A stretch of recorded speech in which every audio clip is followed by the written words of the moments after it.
Hi everybody, my name is Burton and I'm a performance artist based here in London.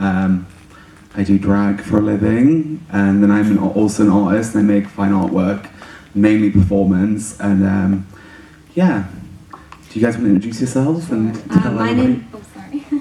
My name is Hannah and I'm a part of the Fecal Matter project, I guess. I'm Steven. And we do Fecal Matter, which is basically a project we began a year ago to express uncensored ideas through our own platform. So we do music, we also do performance, we DJ. Mainly we have a fashion line. Exactly. And it's basically divided in two sectors. So there's Fecal Matter and then there's Matière Fécale, which is basically a more artisanal pieces, whereas Fecal Matter we sell high design products for low cost. So basically that's recycled pieces that we're able to, I guess, price at a quite reasonable, affordable price for people who want, I guess, like high design products. But yeah, because the market is so full of, Comme des Garçons, Chanel, Louis Vuitton, and all these brands who do offer really artistic pieces most of the time.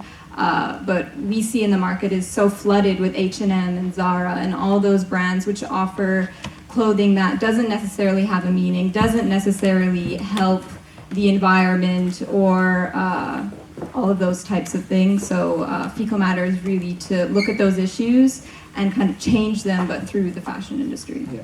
And essentially offer other performers and other individuals who really can't find anything that is interesting at H&M or Forever 21, but usually they come to us, so that's really good. You should check those guys' stuff out, it's really incredible, they're really, really talented. You guys said that you make music, I think relating to Hedwig, like, what kind of stuff, why have you started making music?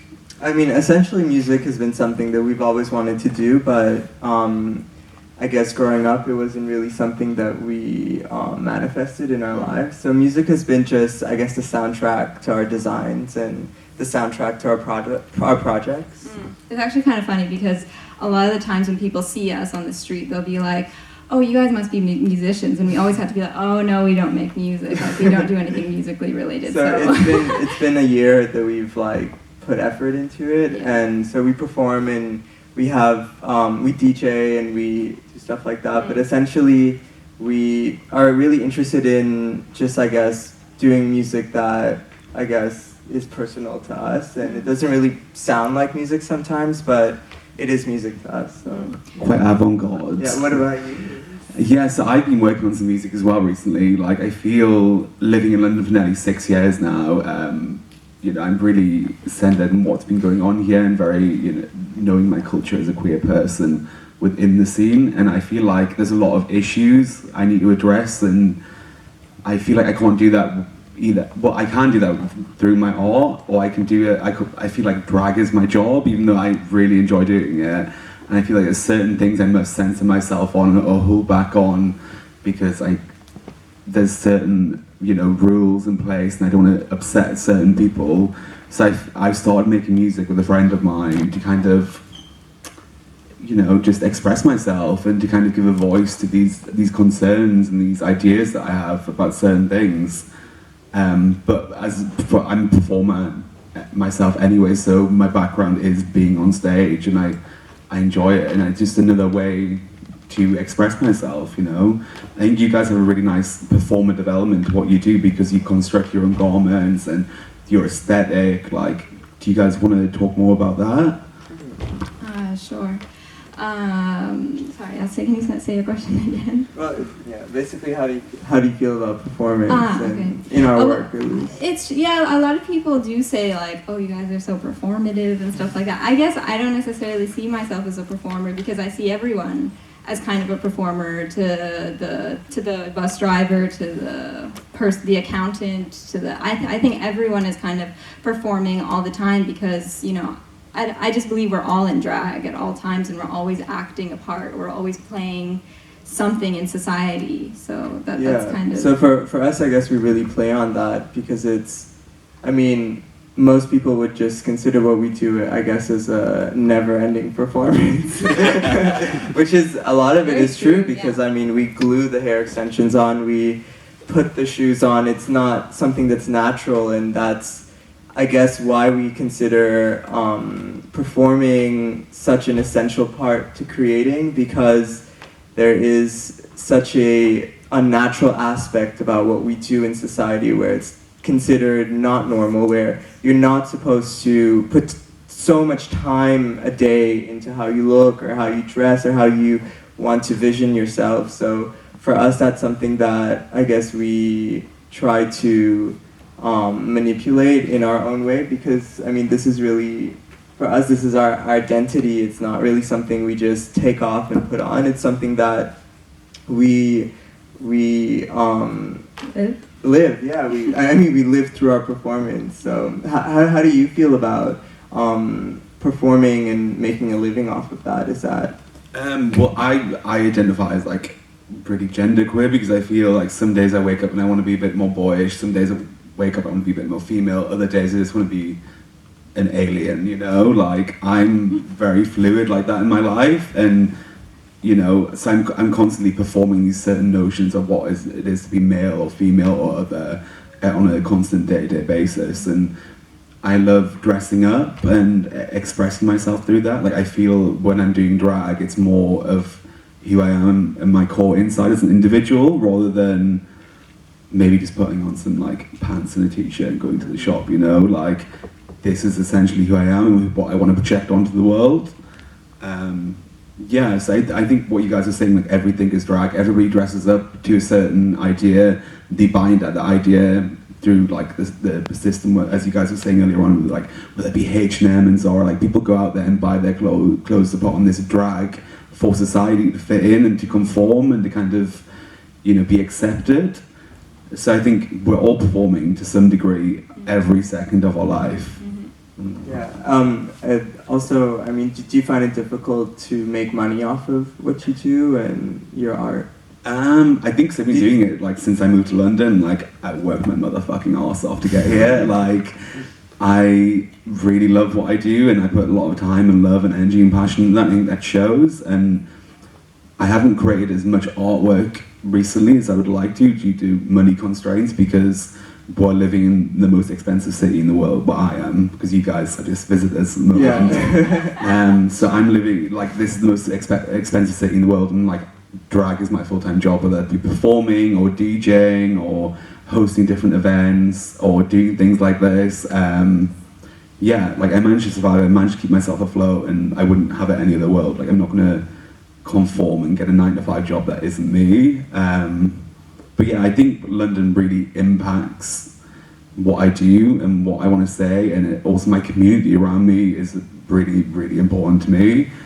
So you guys have, like, speaking of like London and the city that I'm in, how that inspires me, you guys have been to Paris and New York, and you're in Montreal at the moment, that's where you're based. Yeah. Well, obviously you're here, but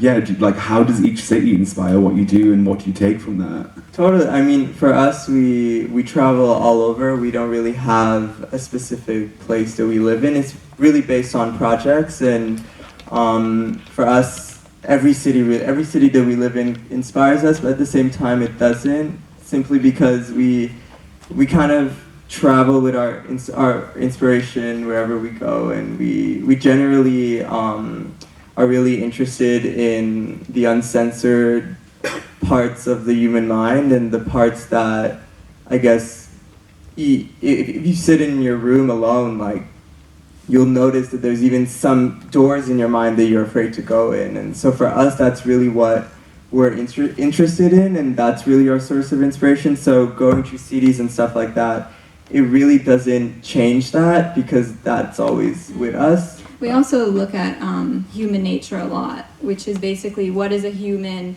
if you take away all religion, if you take away all experiences, if you take away all upbringing, if you take away all of those constructs, what does it mean to be human? And so humans are everywhere. It doesn't matter what city you're in or what country you're in or what people are surrounding you, because we all are humans, and to us that's what we find inspiration about, you know, how humans interact, how humans perceive things, and a lot of those things actually don't change according to country, which I think is quite interesting. Yeah, we've traveled and we've always noticed kind of the same routine that everybody kind of has, no matter which city, no matter how you look.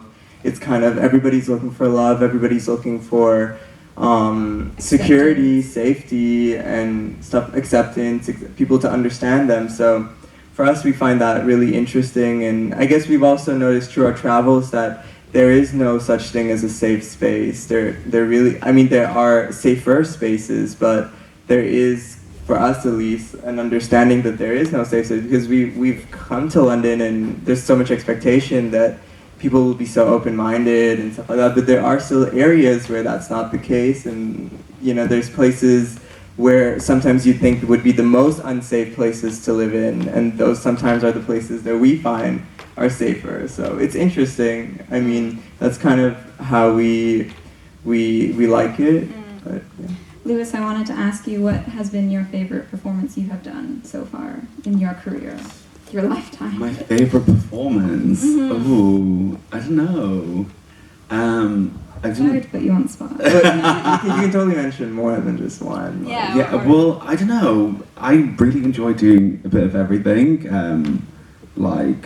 I'm really lucky because I get the opportunity to go and travel around Europe and do my more arty kind of performance stuff. So I performed at a big techno rave last year in Paris, and they built me a giant plinth for the middle of the dance floor, and I got to do this 10-minute long performance that I really had been constructing for a while, and yeah, that was one of my favorite performances, because I think, I don't know really how to explain it.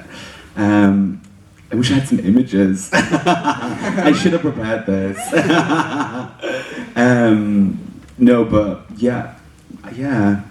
But I was I got. What did you do during the performance? Were you singing or? No, I was So, God, I hate talking about this stuff. I'm not meant to be saying that. Do you know what? I'm just going to talk about one of the project that I'm most known for, because I can talk about that for ages. Where it's trying to obscurely describe performance in a techno rave is going to be not as interesting. So I created a project called Flesh 3 years ago with my friend and collaborator Victor Ivanov, and we made a whole suit out of chicken skin. And this was a really draining, long collaborative piece that took 9 months to make, and yeah, there was a lot of love, a lot of energy into it. So as you can imagine, it's the full body suit made purely out of chicken skin. Don't think you really need you can visualize that yourselves, And we spent the 9 months making this, and we traveled around different locations in London performing it, and then we made an aerobics video as a parody of consumer society and kind of beauty standards and being fit and being healthy. And we chose chicken skin as the medium because everybody's chicken. There's a chicken shop on every single street in London, and the skin is thrown away. It's a discarded, unused piece of the animal. But yeah, that was a really interesting, exciting project that I was lucky to do and take part in. What about you guys? What's your favorite thing you've done or you made, or?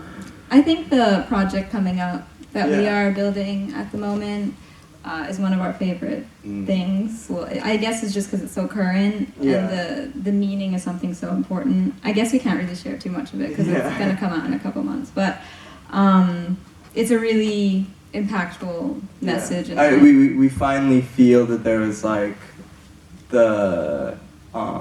we had the ability to express something that we wanted to express for so long, and we were able to translate it in the way that we wanted to translate it, so that's one thing. But I think usually, I think some of our most favorite performances, I guess, were kind of usually whenever there's holidays, and we usually just go to our family's places and we get dressed up and we look the way that we look, and I think that seeing the reactions and just being ourselves and kind of introducing ourselves to new people within that environment of family is kind of an interesting thing, because that's kind of something that we've noticed that a lot of us are afraid. People who dress up or who look differently and stuff like that, they're afraid to kind of face that reality, which is that it's the the kind of next steps in being yourself is portraying that to the people you're the most conscious of about their opinions of you. And sometimes, I mean, my family sometimes they just treat me in a way that is like so inhumane, but at the same time, it's, to us, that's, I guess, our favorite performances because it's kind of the most personal. But I mean, it's not necessary to document it or stuff like that, but it is something like that. I think it could be really interesting to document something like that because I think that, you know, as a queer person, you always have that struggle of like coming out to your family and kind of them being in this very heteronormative bubble where they don't maybe understand you or your lifestyle, or they're just not really well educated in these areas because they're not issues that they tackle on a day-to-day basis. And I think, you know, doing something like that and involving the family could be a really interesting thing because I think we all can relate to that. Mm-hmm. How does your family feel about I only actually came out with my parents like 2 years ago. I'm 25 now. And I don't know how they didn't know. But yeah, they're really fine with it. They're cool. It's, you know, I'm from like a really quiet village on the outskirts of Newcastle. That's an old mining town. So it's very hyper masculine. Wife stays home with the kids. Men go and bring home the bacon every night. And yeah, it's not, you know, I get the best from them that I can get, I guess. What about you guys? I guess before I shaved my head and stuff, I mean, when I did shave my head, my parents really didn't give a shit, to be honest. I think they were expecting always, like, every time I would come home with something different, and it was gradually evolving, so. Yeah. I mean, my kid really accepted the way I look, and my family on his side never really accepted that. And as for my mom, growing up, she really, I guess she wanted me to be a certain way, and I think that I've just always been very forceful, and I've never kind of, I mean, sometimes I've entertained the thought of being who she wanted me to be, but deep down I never really wanted to be that. So I guess I remember always begging to learn how to sew and learn how to do things that I guess she didn't want me to learn or know, and she wouldn't let me learn how to sew. She wouldn't let me do stuff like that. I come from a Guyanese background, so it's from the Caribbean, and it's also Indian descent, so it's a lot due to the culture, but at the same time I think she was just afraid. She was afraid of what would become if I did so, and what would happen.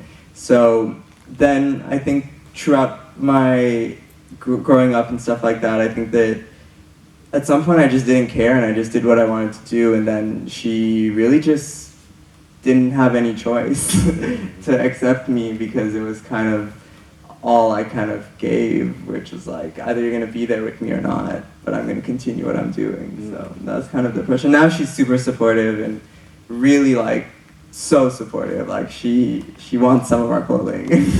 So that's something that's cute. That's really, really nice. Yeah. That's super nice. So you mentioned before this project that you're working on, this really super secret church.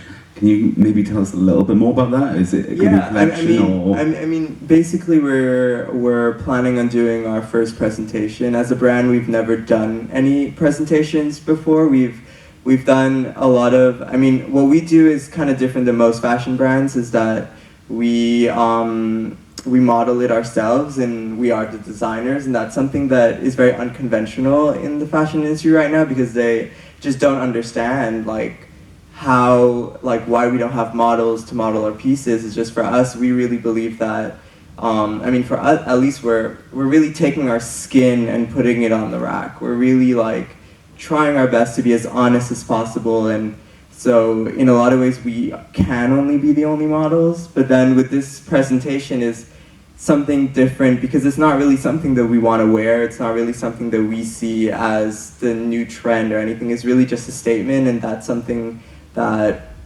we're open to having other people model it. But it's really just about racism. It's about what I've been facing in the fashion industry for so long. I mean, going to Paris and going to places like that, it's like, in London people are very accepting and people are very open, but in Paris, especially in the industry of fashion, it's quite racist, and they just don't understand, they just don't understand how a person of color can be at some of the parties or some of the events, and they just don't accept that. And so that's kind of what we're tackling, and how we're tackling it is just really dissecting the symbols of everyday garments that are, I guess, shoved down everyone's throats in every ad campaign, in every TV commercial, by anyone, by any red carpet. It's really the same silhouette. So we're just dissecting that and portraying that on the runway and just doing something like that. So that's, I mean, if I reveal what it is, it's just gonna, I mean, say it all. We can keep it hush hush then, and I'm sure everybody will find out in a few months. Yeah. This is nearly the end of our little conversation, but if anybody from the crowd has any questions, raise your hand and Christine will come over and give you a little mic and we can answer them. Anybody?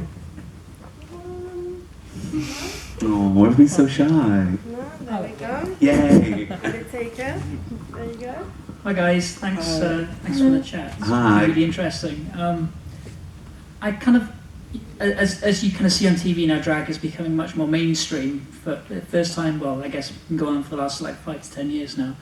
Does that make what you do easier, or does it make what you do harder, given that what you're presenting isn't necessarily the mainstream of drag and performance art? Totally. Well, for me, I started out doing more of like my roots of fine art, you know. So I was doing more sculptural, really avant-garde, kind of more deep roots in the club kid kind of, you know, aesthetics. And then it wasn't until about maybe a few years ago when I realised that, you know, I want to make drag or dressing up and working in nightclubs my full-time job, that people were saying things because of the way I looked, and there wasn't this kind of like, almost I had to conform to the norm within the club scene to start getting more work. So that's when I started going down the drag avenue and experimenting more with that, which I love doing because it's so much easier to put on a dress than wearing this giant sculpture, incredibly big phalluses hanging off you, choking you all night, you know. Much rather wear this, you know, for comfort, but that's me getting old. What about you guys? Do you get compared to people, or do people say, like, have drag references, or? I think for us, I guess we focus a lot on Instagram because that's where basically we make a living through that a bit, through like showing our garments we make, and people can buy it through the internet. And when we first started what we were doing, just dressing up and making clothing, like a long time ago, there was nobody on the internet or nobody anywhere that was really doing that and expressing it. And now when you look on Instagram, like everyone has a makeup gig, everyone has something. And so now I guess that does impact us because now there's like a lot of people in the ocean kind of expressing themselves, which on one hand is a fabulous thing. And that's so incredible to see. But on the other hand, you have the internet, which is so accessible to every single human being. And when I'm doing something super authentic and super, like, as Steven said, I'm ripping my skin off and I'm putting it on a hanger, and then 2 days later I see somebody on the internet ripping off my skin and putting it on the hanger and selling it also. That really, that impacts us. Yeah, and especially as I think the question was really about RuPaul Drag Race and how that's really come forward, and I think that it's really, really amazing because it's bottom line is just getting people paid more because there was not a lot of opportunities, I think. Mm-hmm. Like that's something that just didn't exist very much. So that's really amazing because people like Violet Chachki and other talents have really gone so far and where it has broken boundaries, which has been amazing. But at the same time, I think for all of us, we present a different perspective on drag, and we present, I guess, an alternative point of view that doesn't really, I guess isn't ready. Maybe I mean it's not tailored or made for the pop industry or something. I definitely think because of RuPaul's Drag Race has been almost a model of how somebody should look, and it's shoved down your throat, and almost you have to conform to that to kind of, you know, for people not to judge you. It's this whole thing of like X Factor reality TV thing where people think they've watched a show now, they have the ability to judge you or compare you to other queens, and it's like, bitch, shut the fuck up, you cannot do what I do, you know? Which is ultimately, you know, everything has there's pros and cons to everything. And especially for us, I mean, we don't do drag necessarily in the formal way. and for us it's really dressing up during the day and kind of looking the way we look. So Drag Race is kind of, a lot of times, I mean, sometimes we'll just be walking down the street and we're like, yeah, it's like, and treat us in a way that's very warm and welcoming, but at the same time, they kind of see it as a performance instead of just our identity, because on RuPaul's Drag Race, there really isn't a lot of contestants who don't take off their drag looks, and they just, in the confession booths or whatever, it's like they look completely different, and it's really a character that they've built. So for us, I guess in a lot of ways that has been affecting us, because we blur the lines in that sense. But overall, I mean, I think that it's been really amazing, because for young queens and older queens, or any queen basically who does do drag, it's given them a lot more opportunities. And for us in our work, it has also given us some opportunities, because there has been some drag queens who buy our pieces. So I think it's overall, I mean, it's positive and negative. Yeah. Yeah. Thanks for your question. Thank you. Any more questions from anybody?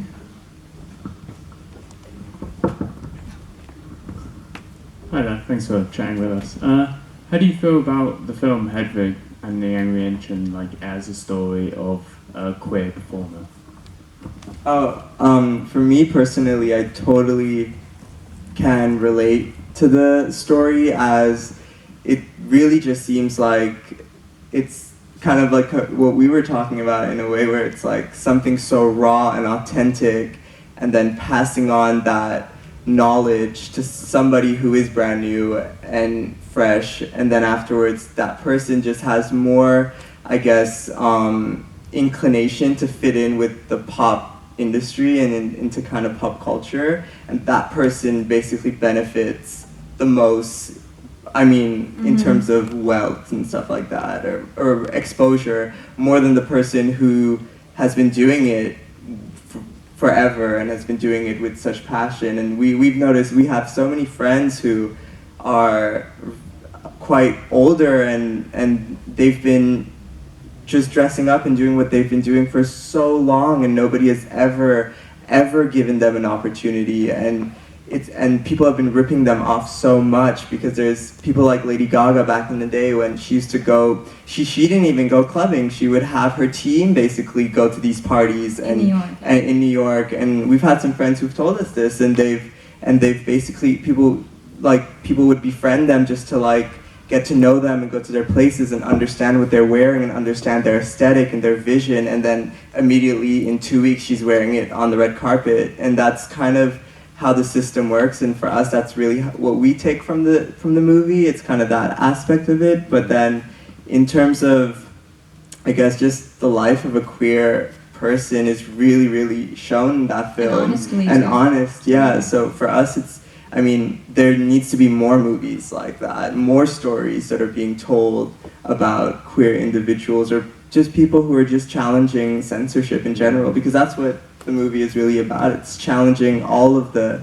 norms of what a normal movie should be. So I think that's really amazing. How do you feel, Lewis? No, definitely. I think what you touched on basically everything I was going to say, but as you guys were saying earlier on, that thing that all connects, that we're all human, I think that really is portrayed so beautifully in the movie. And yeah, I just love, I really love the soundtrack. It's got an amazing soundtrack. The fashion is really, really amazing. Yeah. I mean, really, really good. Yeah. I think it's really a beautiful storytelling of a wonderful queer person. And I think a lot of people can relate to that, especially a lot of performers who are struggling basically, because it's hard to find gigs, it's hard to find any means of money where you can do what you love to do, and that's kind of the story, I think, also what it's touching on. Yeah, I definitely think there should be more movies like that in pop culture for sure, because recently there was only Moonlight is the most recent one that was talking about that gay kid coming out in his community and all those types of subject matter. But other than that, it's so, I feel like it's even still unaccepted. It feels like sometimes queer films are chosen, and it's they choose one. It's a bit contrived almost. It's like, oh, this is a queer film at the Oscar this time. Almost a token queer film, definitely. Are we done? Are we told to wrap it up now? Well, thank you guys for listening Thank to you us guys so babble on. much.